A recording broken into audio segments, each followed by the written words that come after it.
Kali ini pertanyaan kami lebih berat. 60 detik tidak akan cukup. Ayo mulai. Bisakah Al-Quran ditulis oleh manusia? Ada banyak contoh yang membuktikan Al-Quran adalah kitab suci sejati. Kamu dapat membuktikan secara ilmiah? Ada yang menolak bukti-bukti ilmiah dalam Al-Quran, dan ada yang bilang bukti-bukti ini kesannya dipaksakan. Bagaimana menurutmu? Ada pertanyaan dari editor. Mukjizat dalam Al-Quran katanya sudah diketahui sejak zaman Sumeria dulu. Apa jawaban kamu? 60 detik untuk setiap pertanyaan. Kali ini pertanyaan kami lebih sulit. 60 detik pasti nggak cukup. Pada video sebelumnya kamu juga bilang gitu, tapi ayo mulai. Bisakah Al-Quran ditulis oleh manusia? Apa bukti Al-Quran adalah kitab suci yang sejati? Ada ratusan contoh yang bisa diberikan. Misalnya, yang paling tahu tentang HP pasti yang merancang HP.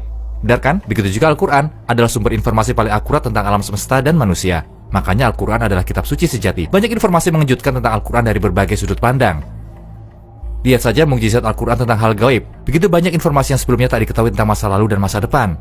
Retorika dan keindahannya yang begitu mengagumkan adalah bukti superioritasnya dibanding kitab manapun. Kitab lain tak ada yang seperti Al-Quran sejak berabad-abad ia diturunkan. Walaupun tebalnya 600 halaman, jutaan orang dari berbagai negara dan segala umur yang menghafalnya merupakan bukti bahwa Al-Quran adalah kitab suci sejati. Al-Quran juga diturunkan selama 23 tahun, tapi keutuhannya tetap terjaga dan isinya tetap konsisten. Bukti Al-Quran adalah kitab suci sejati. Satu lagi bukti, Al-Quran diturunkan kepada dan disampaikan oleh seseorang yang ummi, tidak bisa baca tulis. Al-Quran tetap relevan pada setiap zaman untuk masyarakat manapun. Ilmu, petunjuk, dan solusinya selalu terbaik. Informasinya masuk ke akal, hati, dan jiwa dengan sangat meyakinkan dan memuaskan. Ada banyak bukti lagi. Sekarang abad ke-21, zamannya sains. Bisakah kamu memberikan bukti ilmiah dari Al-Quran? Mau ada data ilmiah atau enggak dalam Al-Quran, enggak masalah. Apa yang sudah disebutin tadi cukup sebagai bukti bahwa Al-Quran adalah kitab suci sejati. Orang nggak bisa menyangkal bukti-bukti ini, nggak bisa. Makanya Al-Quran sebagai kitab suci sejati sudah terbukti. Tapi jika Anda bertanya tentang info ilmiah, ada banyak. Sudah kita bahas dalam video-video sebelumnya. Astronomi, anatomi, biologi, embriologi, semua ada dalam Al-Quran. Jadi Al-Quran mengandung banyak tanda dan bukti untuk penemuan baru. Tolong beri satu contoh bukti ilmiah ini. Ada banyak contoh yang mengagumkan. Misalnya surat Az-Zariyat ayat 47. Dan langit kami bangun dengan kekuasaan kami. Dan memang, kami yang meluaskannya. Perluasan alam semesta tak diketahui pada waktu itu. Yang diketahui adalah ia tak berubah, apalagi meluas. Bahkan pada zaman Newton. Baru pada tahun 1929 perluasan ini dikonfirmasi oleh teleskop Hubble.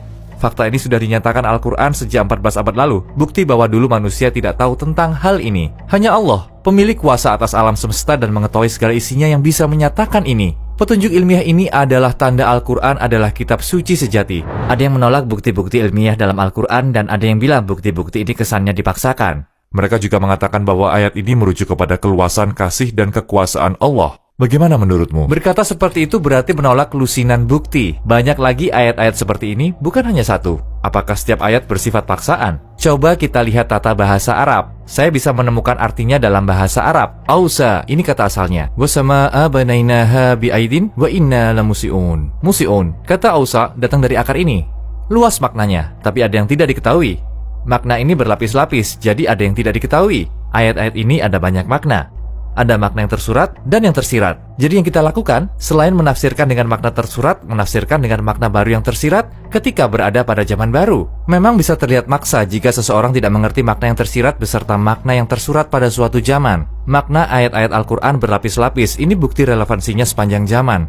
Bagus jawaban Anda, tapi pertanyaan saya belum dijawab. Bagaimana dengan penafsiran keluasan yang saya sebut? Ya, keluasan ada banyak makna dalam ayat ini. Ketika menganalisis makna ini, mungkin saja maknanya adalah alam semesta yang meluas. Jadi bisa saja penafsiran keluasan dimaknai sebagai kekuasaan Allah yang meluas dan alam semesta yang meluas sekaligus. Seperti dibilang dalam ayat ini, bisa saja Allah bermaksud ada makna yang tersurat, jelas, dan ada yang tersirat, tersembunyi. Mereka yang berkata Anda menafsirkan makna secara maksa, tidak sadar bahwa ayat-ayat Al-Quran luas cakupannya dan berlapis-lapis maknanya. Ada pertanyaan dari editor, bisa saya baca? Silakan. Begini. Mukjizat dalam Al-Quran katanya sudah diketahui sejak dulu pada zaman Sumeria. Bagaimana menurut Anda? Hal ini sering ditanyakan. Pertama, info ini belum saya konfirmasi. Saya nggak tahu apakah ada bukti. Tapi nggak masalah kalaupun ada. Apakah Al-Quran mengklaim bahwa info ini pertama kali disebut di dalamnya? Tentu tidak. Jadi yang penting adalah akurasi informasi dalam Al-Quran. Bisakah kita menolak kebenaran ini? Enggak. Walaupun informasi ini sudah disebutkan sebelumnya, nggak akan mempengaruhi akurasi Al-Quran. Lagian, kita percaya pada 124.000 nabi yang pernah diutus. Tentu saja, kalau nabi-nabi sebelum Rasulullah SAW juga memberikan informasi yang akurat. Tugas para nabi memang menyampaikan informasi yang benar. Jadi informasi yang sama yang disampaikan Al-Quran, gak ada masalah. Nggak mengurangi kebenaran Al-Quran sebagai kitab suci sejati. Saya mau bilang lagi, ada sangat banyak klaim dalam sejarah. Apakah bisa dibilang bahwa Al-Quran hanya memilih klaim yang benar? Hanya yang maha mengetahui, yang dapat menilai benar atau salah.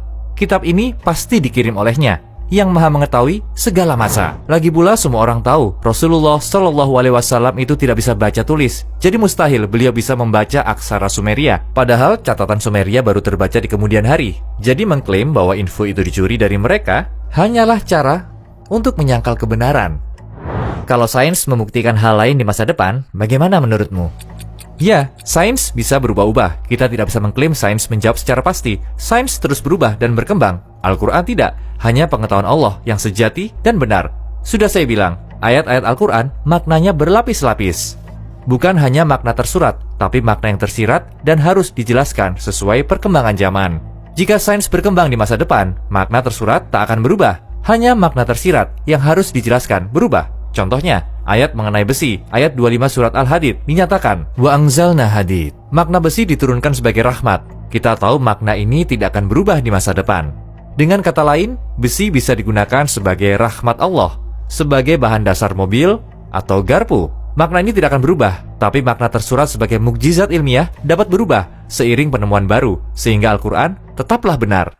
Apa yang kamu bilang kepada orang yang mengatakan ada kesalahan ilmiah dalam Al-Quran? Gak ada kesalahan ilmiah dalam Al-Quran, mustahil ada. Karena Allah adalah pencipta alam semesta. Dalam sebuah ayat disebutkan, Ala ya'lamu man khalaq, dan dia maha halus, maha mengetahui. Katakanlah, ada sains yang bertentangan dengan Al-Quran. Saya yakin gak ada, tapi katakanlah ada.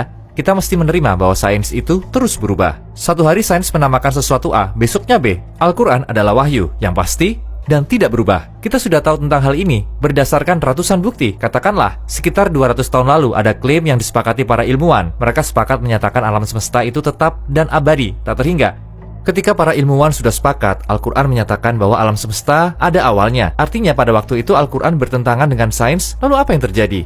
Para ilmuwan itu menemukan fakta lain, dan mereka menerima teori baru, bahwa alam semesta diawali dengan dentuman besar atau Big Bang. Jadi sains mengkonfirmasi ayat Al-Quran. Seperti yang dikatakan Bediüzzaman, seiring menuanya zaman, Al-Quran malah makin mudah. Kalau Al-Quran mengandung semua fakta sains dan kamu mengklaim Al-Quran itu pasti benar, harusnya para ilmuwan membaca Al-Quran dan menemukan fakta sains di dalamnya. Penting mengetahui tujuan utama turunnya Al-Quran. Al-Quran menekankan pada makna daripada benda. Misalnya, daripada menjelaskan derajat dan jarak matahari dari bumi, Al-Quran memberitahu kita tentang fungsi matahari, tujuan penciptaannya, dan hubungannya dengan penciptanya. Al-Quran bukan buku matematika, sains, atau fisika. Bukan itu tujuannya. Al-Quran memberikan jawaban pertanyaan-pertanyaan seperti, dari mana saya berasal? Kemana saya akan pergi? Apa tujuan hidup saya? Apa makna sesungguhnya dari alam semesta yang saya lihat? Al-Quran memberi makna kepada benda. Ia juga menunjuk kepada dunia material dan penemuan ilmiah. Quran merujuk kepada hal-hal tersebut melalui lapisan makna tersirat. Makna ini jangan disalahartikan. Ketika Al-Quran mengungkap rahasia alam semesta, dibuka juga pengetahuan tentang unsur-unsur benda dan temuan-temuan baru melalui makna tersirat. Kita tidak bisa mengatakan mengapa Al-Quran tidak secara eksplisit menyebutkan keajaiban ilmiah. Misalnya, kenapa Quran tidak menyebut penguin? Hal ini sering ditanyakan. Al-Quran bukanlah buku tentang ilmu hewan. Ia adalah buku tentang makna penciptaan. Tak ada yang sulit dipahami.